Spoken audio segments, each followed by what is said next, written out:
So the new poetry collab from my book With All of You is now finished, and it is an interpretive dance collaboration based on the poem Wren Sings Fairies. And so in order to unpack that and to give you a better idea of how that whole collab worked and what the thinking was between myself and the dancer choreographer Sanne Clifford, we organized a little chat, which we've recorded here for you to enjoy. What is the catalyst for you to want to collaborate?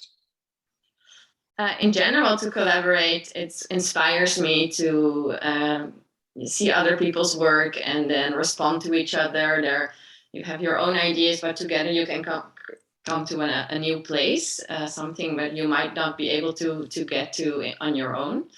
In this case, David and I collaborated together, and I was invited, which was very exciting for me to look into his work and to see what it does for me in my movements.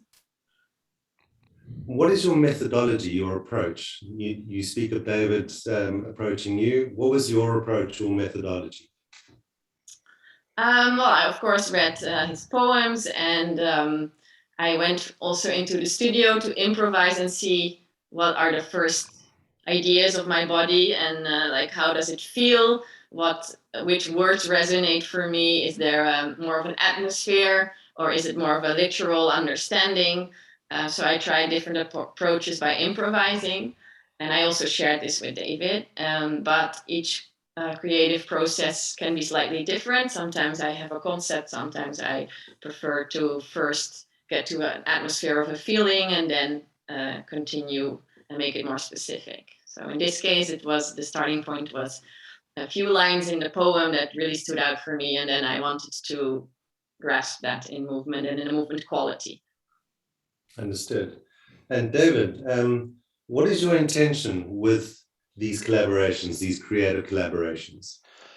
Well, I think for me, as a poet, it's quite easy just to get stuck in your little ivory turret, eating salty cracks all day, and get very kind of one-dimensional in your approach. And what for me has just been the most valuable and rewarding thing about all of this has been the way that my collaborators have uncovered things in my written word that I hadn't really seen myself.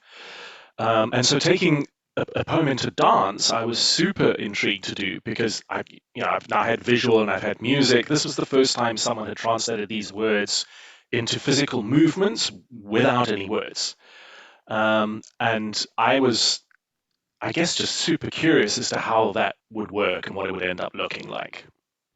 And did it add value, do you think, to what you had originally drafted? That's a surprisingly difficult question to answer. I mean, yes, of course, as a poem, it now has a new form, right? It now lives on in video and in movement, and it gives a different focus point for people when you hear the poem or read the poem and watch the video.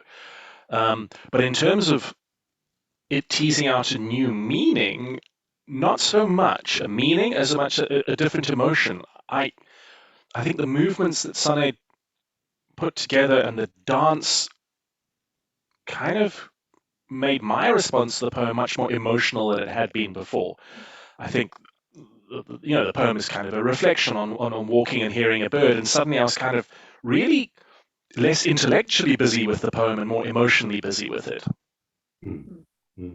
And Sanne, you spoke about words interpreted. Where did the triggers come from for you? For me, if I read the poem, then it's I get first more of a feeling, like where is space for me to, what resonates with me, and sometimes that's more the atmosphere of it, and sometimes literally a word or a meaning. So I felt with this one that I could choose between the both. Like sometimes it's a word that is expressive and I can go into that word, but then sometimes I could switch back to like the atmosphere of the whole poem. And I love that there is always something between the lines, right? It's not like, okay, this is it only. So then this grasping between the lines is where I get an atmosphere, and that's where I try to go. One of the things that I really enjoyed about what Sanne did was that it wasn't literal. It's not like she's pretending to be a wren, but that every now and then there's this sort of wing-like, swooping bird-like motion that brings it back in, which I like the subtleness of that a lot. And to me, that is the golden thread, right? Because you've got these two disparate parts needing to marry. Yeah, definitely.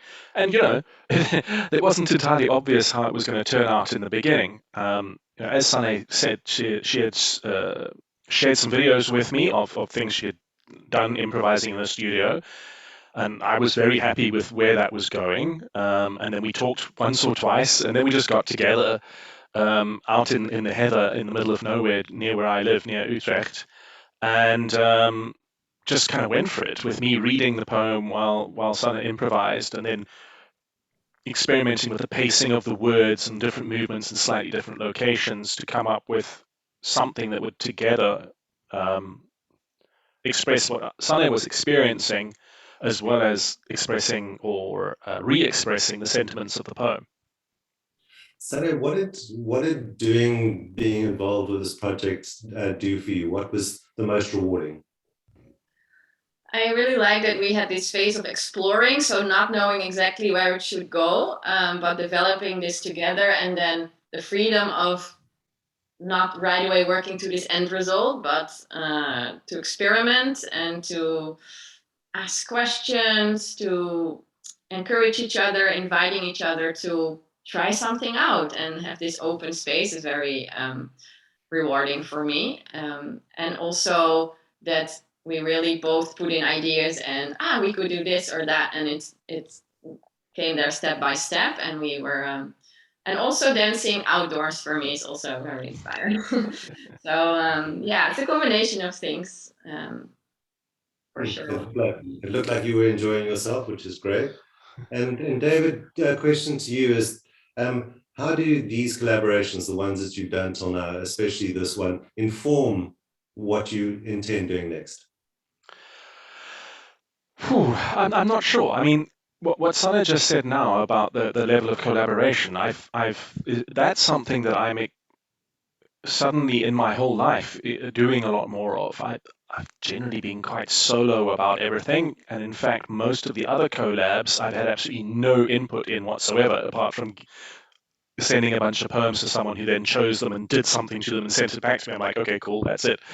Whereas this was much more of a two-way street, which is something I'm inclined to explore more.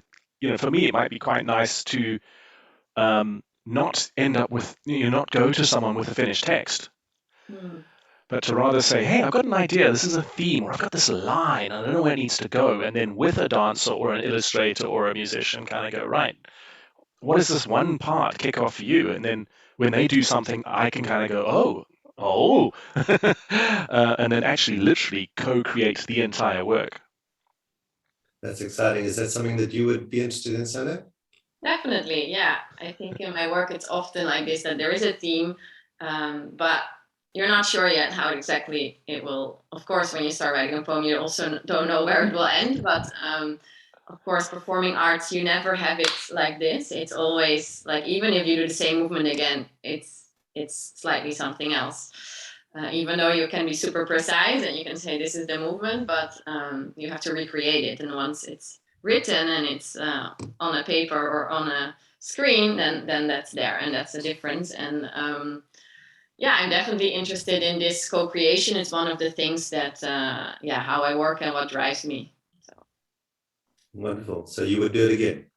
Definitely. And I like to think of that, what words would come to David if out of my dancing, for example, so that there's also the other way around. Would be interesting to explore. Yeah.